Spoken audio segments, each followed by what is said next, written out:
تو ایک تو میں یہ کہتا ہوں خدا نہ کہا کرو، اللہ کہا کرو۔ لفظ خدا میں وہ نور نہیں ہے جو لفظ اللہ میں نور ہے۔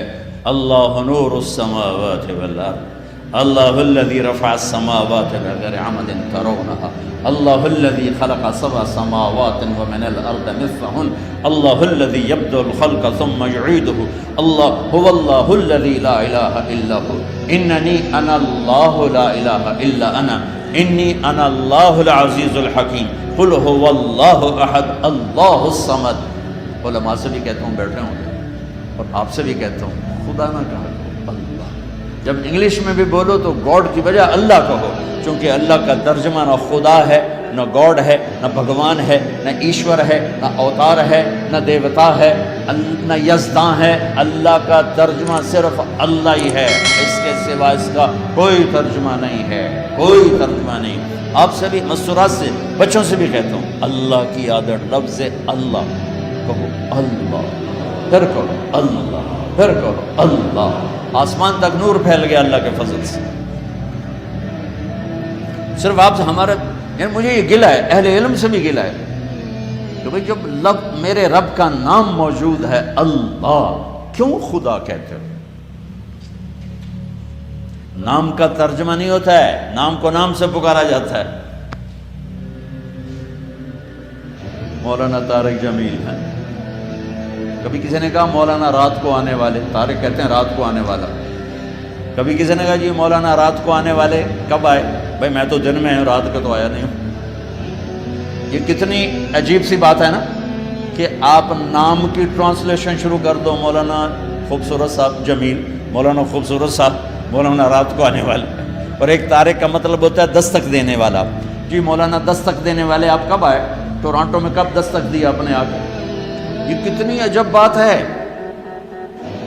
نہ علماء میری بات لے رہے ہیں اور نہ عوام لے رہے ہیں، الٹا مجھے خط لکھتے ہیں۔ بھائی میں کوئی اپنی طرف سے تھوڑا ہی کہہ رہا ہوں، میں کہہ رہا ہوں اللہ کو اللہ کہو، اس میں کیا عیب ہے؟ کیوں کہتے ہو خدا؟ میں ایک لطیفہ بھی سنایا کرتا ہوں، سچا واقعہ ہے۔ ہماری راجپوتوں میں ایک شاخ ہے سیال، ان کی ایک سب کاسٹ ہے ڈنگے۔ ڈنگے کہتے تو لڑاک کہتے تو نام ہی ڈنگے پڑ گیا، ڈنگے ڈنگے ٹیڑے۔ تو جنگ میں بڑے بڑے ذمہ دار ہے، ہمارا ان سے پرانا دوستانہ ہے۔ تو فوت ہو گیا مرحوم جہانگیر ڈنگا، اس نے ایک دوست کو فون کیا، اس کی بیٹی نے اٹھایا، جنگ شہر۔ آگے اس کا ابا تھا نہیں، تو اس نے کہا بیٹی اپنے ابو کو بتا دینا جہانگیر ڈنگے کا فون آیا تھا۔ تھوڑی دیر بعد اس کے دوست کا فون آیا، بڑے ہنستے ہوئے، کہا وہ میری بیٹی، میں گھر آیا تو میری بیٹی نے مجھے کہا ابو جہانگیر ٹیڑے کا فون آیا تھا، جہانگیر ٹیڑے کا فون آیا تھا۔ تو بھائی اللہ کو اللہ کہا کرو، اللہ سبحان اللہ، کیا نور ہے اس میں، زمین آسمان کانپ اٹھتے ہیں، کتنا طاقتور لفظ ہے۔ میرے نبی نے فرمایا جب تک اس دھرتی پر ایک انسان اللہ کہنے والا ہوگا قیامت نہیں آئے گی۔ ایک انسان، صرف اللہ، لا الہ الا اللہ نہیں، صرف اللہ کہنے والا جب تک ایک انسان ہوگا زمین آسمان رکے رہیں گے۔ تو ہر مسلمان مرد عورت کی پہلی بنیاد ہے لا الہ الا اللہ، کہ یا اللہ تو معبود ہے، میں تیرا بندہ ہوں، میں نے تیری مان کے چلنا ہے۔ کیسے مانوں؟ تو اللہ کہتا ہے یہ میرا محبوب محمد مصطفیٰ صلی اللہ علیہ وسلم ہے، ان کے پیچھے چل، ان کے پیچھے، ان کے ہاتھوں میں ہاتھ دے دے، اللہ سے ملا دیں گے۔ ایک بدو آیا، کہنے لگا اے محمد، آپ نے کہا جی، آپ کو کوئی کتنا ہی بدتمیزی سے بلاتا تھا، کبھی ناراض تھے، مسکرا کے ملتے تھے، ما حیام، ہاں ہاں اے محمد، بدتمیزی کا بول ہے، ایکم محمد، کون ہے محمد؟ تو آگے آپ کہتے کیسے بدتمیز ہو گیا، میں ہوں محمد۔ ایکم ابن عبد المطلب، تم میں کون ہے عبد المطلب کا بیٹا؟ انا ابن عبد المطلب، میں ہوں عبد المطلب کا بیٹا۔ کیا اخلاق میرے نبی لے کر آئے۔ کہنے لگا تیری تین باتیں بڑی عجیب ہیں۔ آپ نے کہا کیا؟ تو تم کہتے ہو ہم اپنا دین چھوڑ کے تیرے دین پہ آ جائیں گے۔ ہم کیوں کریں ایسے؟ تو تم کہتے ہو روم، ایران سب فتح ہو جائیں گے۔ وہ کیسے ہو جائیں گے؟ تیرے ساتھیوں کو تو روٹی نہیں ملتی، تو اتنے بڑے ملک کیسے فتح کریں؟ اور تم کہتے ہو کہ مر کے مٹی ہو کے زندہ ہوں گے پھر کھڑے ہوں گے۔ بھلا ان میں سے کوئی ایک بات ہے سمجھ میں آنے والی؟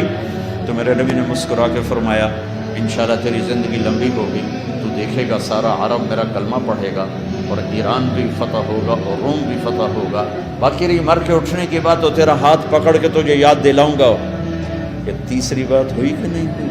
وہ کوئی بڑا ہی ڈاڑا تھا، کہنے لگا میں نہ مانوں، واپس چلا گیا۔ جب مکہ فتح ہوا سارے عرب نے کلمہ پڑھ لیا، کہنے لگا بے پہلی غلط ہو گئی۔ جب ایران بھی فتح ہوا، روم بھی فتح ہوا، کہنے لگا دوئی بھی ہوگی، تری بھی ہو ہی جانی ہے، بھلیا لوگ کا کلمہ پڑھ لیں۔ وہ کہنے لگا پہلی بھی ہو گئی، دوسری بھی ہو گئی، تیسری بھی ہو ہی جائے گی، تو مسلمان ہو کے مدینے شفٹ ہو گیا۔ عمر کے زمانے، عمر رضی اللہ عنہ کے زمانے میں، عمر رضی اللہ عنہ اس کو پروٹوکول دیتے، فل پروٹوکول۔ تو لوگ حیران ہوتے ہیں اتحادی اس کو اتنا پروٹوکول عمر کیوں دیتے ہیں؟ تو ایک دن حضرت عمر نے فرمایا میں تمہیں بتاؤں میں اس کو یہ عزت کیوں دیتا ہوں؟ اس کے لیے کھڑے ہو جاتے تھے کہ اس محفل میں بھی موجود تھا جس دن یہ آیا تھا اور اس نے سوال کیے تھے، تو میرے نبی نے فرمایا تھا کہ آخرت میں تیرا ہاتھ پکڑ کے تجھے یاد دلاؤں گا کہ تیسری بات ہوگی، اور اس دن جس کا ہاتھ میرے نبی نے پکڑ لیا جنت میں پہنچانے سے پہلے نہیں چھوڑے گا۔ لہذا میں اس کو پروٹوکول دیتا ہوں، یہ گرانٹ کیا ہے، اس کی گارنٹی ہو چکی ہے، یہ پکا جنتی ہے، اس کا ہاتھ میرے نبی نے پکڑنا ہے۔ میرے بھائی، اور ٹورانٹو میں رہو، مدینے میں رہو، لاہور میں رہو، دلی میں رہو، اپنے ہاتھ چھڑا کر اپنے حبیب کے ہاتھوں میں دے دو۔ فلا وربك لا يؤمنون حتى يحكموك فيما شجر بينهم ثم لا يجدوا في انفسهم حرجا مما قضيت ويسلموا تسليما۔ یہ قرآن کی پہلی قسم ہے سورہ نساء، اور آخری قسم ہے والعصر، اور یہ قرآن کی سب سے خوبصورت قسم ہے، سب سے خوبصورت قسم۔ انداز بڑا عجیب ہے۔ اللہ یوں کہنا چاہتا ہے کہ جب تک میرے حبیب آپ کے نہیں مانیں گے میں قبول نہیں کروں گا، چاہے قریشی ہو چاہے ہاشمی ہو۔ ابو لہب ہاشمی نہیں تھا، ابو لہب قریشی نہیں تھا، ابو لہب عربی نہیں تھا، اللہ کا تبت یدا ابی لہب وتب۔ اور بلال کون سا ہاشمی ہے، بلال کون سا قریشی ہے، بلال کون سا عرب ہے؟ پر میرے نبی نے فرمایا بلال جب میں جنت میں جاؤں گا تو میری سواری کی لگام بلال کے ہاتھ میں ہوگی، میرے آگے آگے بلال چلے گا۔